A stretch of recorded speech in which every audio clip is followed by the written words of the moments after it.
Hello everyone, welcome back to my channel. So আজকে না আমরা একটা সমস্যা নিয়ে আলোচনা করবো বা সমস্যা নিয়ে কথা বলবো, যেটা যে কোনো বয়সের মানুষই কিন্তু ফেস করে থাকে। কম বয়স থেকে বেশি বয়স সবাই এই সমস্যাটার মুখোমুখি পড়ে এবং ফেস করে থাকে।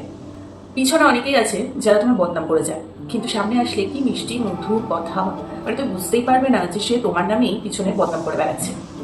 তারা যে এত কীর্তি পিছনে করে বেড়াচ্ছে সেটা কিন্তু তুমি বুঝতেই পারবে না।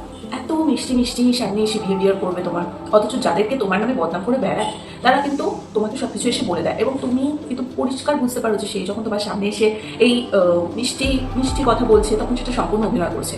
তো এটাই আজকে আমার টপিক। এটা সব থেকে বড় বিষয়, সেটা সমস্যা সবার মধ্যে, যে কেউ তোমাকে নিয়ে নিন্দা করলে সেটা তুমি জানো, তখন তুমি কি করবে। তো চলো আজকে ভিডিওটাকে স্টার্ট করো। ফার্স্টে জানতে হবে আমার পিছনে বা তোমার পিছনে কারা কথা বলে।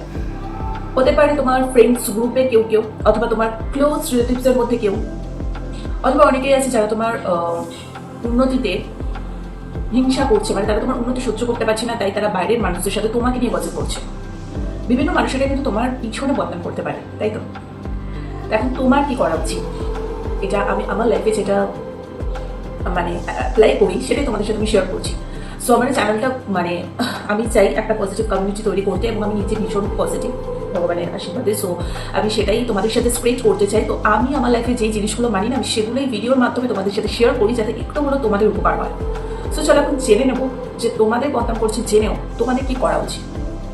আমার কাছে একটাই সলিউশন, যারা তোমাকে নিয়ে হিংসা করছে, একেবারে কম্পিটিশনে নেমে পড়েছে, তোমার জায়গায় আসার তাদের কোনো যোগ্যতা নেই, অথচ সে জায়গায় আসার জন্য বিশাল বিষয়টা করে উদ্ধার করে ফেলছে, যতটা পারছে তোমার থেকে যোগ্যতায় নিয়ে এসে তোমার জায়গায় এসে দাঁড়ানোর চেষ্টা করছে, এবং তোমাকে নিচু করার সবসময় চেষ্টা করছে, তোমার থেকে কপি করছে এবং তোমাকে নিচু করানোর চেষ্টা করছে। তো এই সমস্ত মানুষকে একদম ক্ল্যারিটি দিতে যাবে না, ফুল ইগনোর করবে। এবং যদি তোমার মনে কোনো বিষয় নিয়ে খারাপ লেগে থাকে, তাহলে ডাইরেক্ট তাদেরকে সামনাসামনি সেটা নিয়ে চার্জ করবে, জিজ্ঞেস করবে যে তোদের সমস্যাটা কোথায় বা তোমার সমস্যাটা কোথায়। রিলেটিভসের মধ্যে কেউ হতে পারে বা ফ্রেন্ড গ্রুপের মধ্যে কেউ হতে পারে, যেই হোক সামনাসামনি তাদের সাথে কথা বলে নেবে যে তোদের সমস্যা কোথায়। আমি তো এটাই করে থাকি। আমার কানে যদি কখনো এসছে, আমার কিস্তি যে হাজার কথা বলে বেড়াক তাতে কিছু যায় আসে না, কারণ আমার সামনে এসে কথা বলার দম থাকা দরকার। সে দমটার কারণ নেই। যাদেরকে বলে বেড়ায় তারা যখন আমাকে এসে বলে, তাকে আমি ওখানেই অনস্পট চার্জ করি যে সমস্যা কোথায়, তখন সে তোতলা, সে কিছু বলতেই পারে না। কিন্তু তার যে জায়গাটা আমার মন থেকে চলে গেছে সেটা কিন্তু কোনো দিন ব্যাক করবে না। সো তার বিহেভিয়ারই গন্ডগোল ছিল। কেন ভাই তুমি লোকের খুদে কেন তুমি লোকের পিছনে এত কাটি করতে যাচ্ছ? তোমার নিজে যেটুকু যোগ্যতা সেটা নিয়ে নিয়ে না, লোককে দেখে তুমি কপি করবে, আবার তার নামে বদনাম করবে, এটা কেন? তো আমি ভীষণ স্ট্রেট ফরওয়ার্ড একটা মানুষ। আমি তোমাদের তো এটাই বলবো যে কখন মিন করবে না। কেউ তোমার নামে কন্টিনিউ বদনাম করে যাচ্ছে, একবার দুবার তাকে সুযোগ দিতে, কিন্তু সেটা যদি বারংবার হতে থাকে, অবভিয়াসলি তাকে জাজ করো এবং সামনাসামনি খোলাখুলি তার সাথে কথা বলছি তার সমস্যা কোথায়।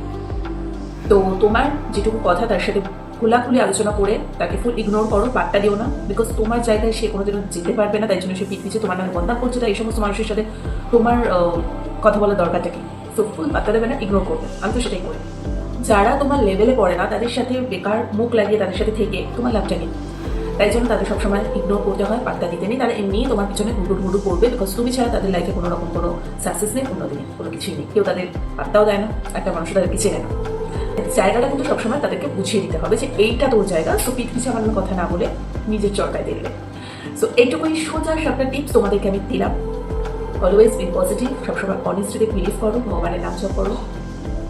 উনি ছাড়া আমার তো মনে হয় না পৃথিবীতে আমাকে প্রোটেক্ট করবে বলে কেউ আছে বলে প্রোটেক্ট করার জন্য। সো সবটা ওনার হাতে দিয়ে দাও। এবং তবে এটাও ঠিক যে কোনো অন্যায় দেখলে বা কোনো খারাপ কিছু হচ্ছে দেখলে সবসময় মুখ বন্ধ করে থাকাটা একদম উচিত না। স্ট্রেট ফরওয়ার্ড তার সাথে ডাইরেক্টলি সেই বিষয়টা নিয়ে কথা বলো। সো এই ছিল আজকে আমার টপিক। যদি আজকে ভিডিওটা ভালো লেগে থাকে, লাইক শেয়ার সাবস্ক্রাইব করে দিও। আর তোমরা তোমাদের কোনো বিষয় নিয়ে যদি জানার থাকে অবভিয়াসলি আমাকে কমেন্ট করতে পারো, সেই কমেন্টের উপর বেস করে ভিডিও বানিয়ে দেবো। এছাড়া তো আমি নিজের মতো করে প্রতিদিন তোমাদের সাথে একটু করে ভিডিও করছি, যেগুলো আমি আমার লাইফে অ্যাপ্লাই করি, সেগুলো টপিক ধরে তোমাদের সাথে একটু ভিডিও করি। সো চলো আজকে আমাদের এখানেই টাটা।